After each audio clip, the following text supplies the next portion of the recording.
Ordoro offers a variety of ways to print out your packing lists. So whether you need to print them before or after creating the labels on a desktop printer or a thermal printer, Ordoro can work with your workflow. Plus, there's tons of additional options that you can include or exclude from your packing list. So this tutorial is going to demonstrate how to select what you want on your packing list and how to print them out. So to get started, we're going to go to the Orders tab, and we are going to select a batch of orders that we'd like to create packing lists for. Let's say it says batch of 10 here. From here, we're going to go to Print and then select Pick Pack List. From here, you'll see that we have attach packing list selected here. We can also include the pick list. We can do just the pick list and not the packing list, however you want there. For this example, let's say we're going to do both of them. You can select the sort options for each. So of the packing list, maybe you want it to show in the original order lines, like the customer added it to the order, or you can sort it by SKU, description, quantity, all that good stuff. And then for the pick list, you can sort it by SKU, description, location, or quantity.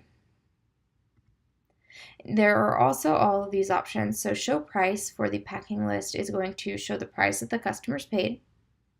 Show barcode is going to include a barcode that is associated with the packing list, so that if you're using a barcode scanning feature, that will work for you. You'll need that.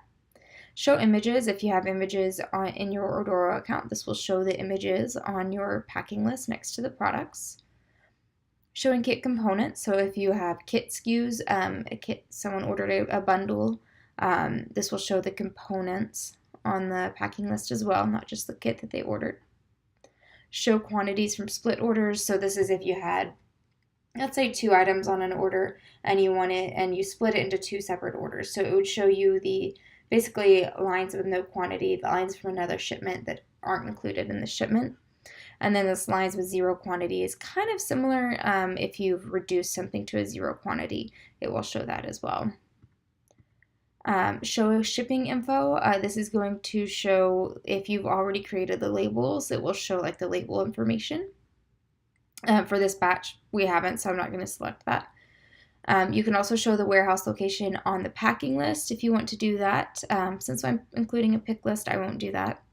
And then you can show bill to. So if you have, let's say you have a lot of gift orders, that sort of thing, you can include bill to on the packing list so that your the end customer that is receiving the package knows whose it's from. For the attached pick list, we can show images and kit components as well. For a pick list, I would definitely say if you have kits, show those kit components. It'll make it much easier to pick your orders. And then here we can select a template. So this would be whatever packing list template you want to show here, logos, wording, all that good stuff. And we can also print these to a thermal or desktop printer.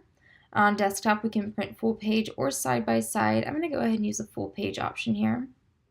And once you have all of this selected, you can go ahead and hit print.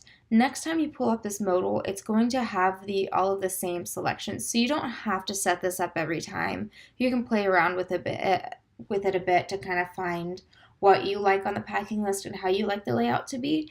And then once you have that set, just don't mess with it, and it's going to save that here. So we'll go ahead and click print, and it's going to load up our packing list with all of those options that we selected. And then we're good to go. We've got all of our packing lists here.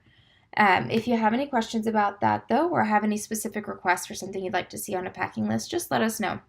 Thanks for watching.